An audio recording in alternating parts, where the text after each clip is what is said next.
John Walker Lindh, known as the American Taliban, is leaving prison today. The California native was captured with Taliban fighters in Afghanistan after the 9/11 attacks. His release is coming 3 years earlier than anticipated. CBS This Morning lead national correspondent David Begnaud reports it's a decision that's sparking outrage among some. When John Walker Lindh was captured in Afghanistan in 2001, he told U.S. forces why he decided to join the Taliban. My heart became attached to them. Lindh was interrogated by CIA officer Johnny Mike Spann, who was killed shortly thereafter in a prison uprising. Lindh was taken back to the U.S. to face charges of conspiring to kill Spann. But in a plea bargain, he only admitted to illegally supporting the Taliban. We still feel that he is radicalized and that releasing him into our public is a danger to everybody. Allison Spann was just a child when her father was killed. Now a CBS affiliate anchor in Biloxi, Mississippi, she sent a letter to President Trump asking him to stop Lindh's release. I wanted the world to know, hey, Mike Spann isn't just the first American killed in Afghanistan. This is Mike Spann. He has a family who loves him and misses him, and we're fighting for him. In 2002, Lindh told a federal judge he made a mistake joining the Taliban and said he never supported terrorism. In a 2007 interview with CBS News, Lindh's father defended his son. We know he's not anti-American. We know he doesn't have any sympathy for terrorism. But intelligence reports from 2017 say Lindh continued to advocate for global jihad while in prison. There is bipartisan concern this morning about Lindh's early release.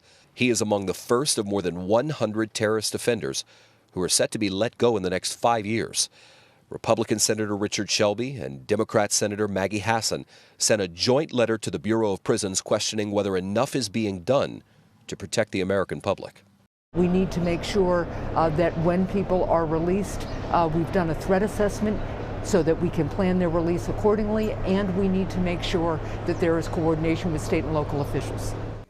Bennett Clifford is a research fellow at the George Washington University program on extremism, and he joins me now from Washington to talk a little bit more about this case. So I got to tell you, when I heard that Lindh was going to be released from prison, I was sort of surprised because I can't recall another case where we had an enemy combatant essentially being convicted and imprisoned and walking out. Now, most of the cases that I'm thinking of, these people are not American citizens. But why is he leaving prison and leaving early?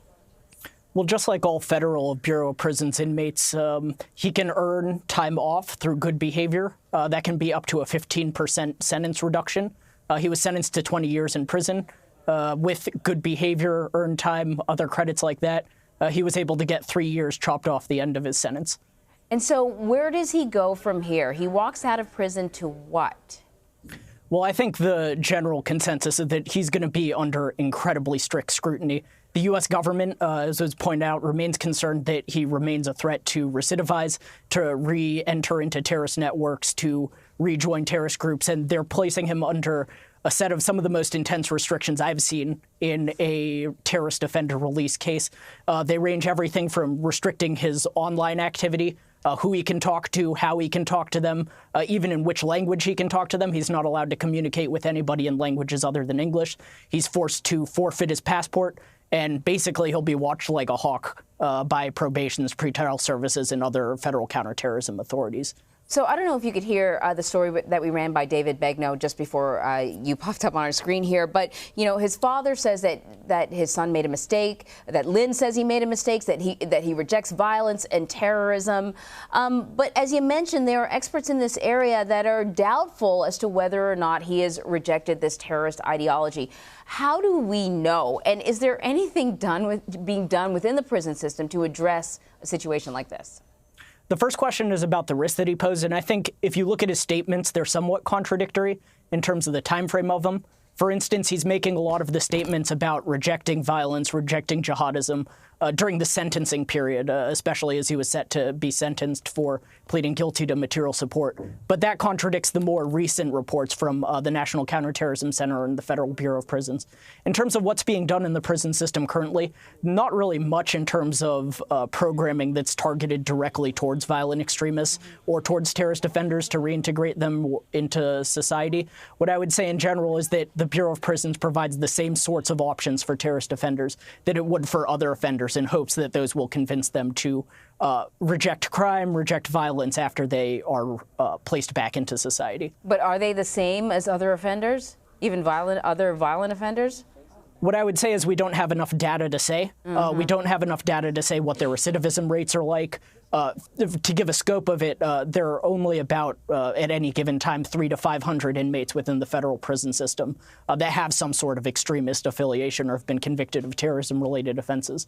And to be honest, there's a wide diversity of those cases as well. It range everything from folks that were arrested for making false statements to the FBI in terrorism cases who were sentenced to about 2 years in prison, to people like Lindh who are sentenced to 20 years for material support, and even people who are spending the rest of their life in prison.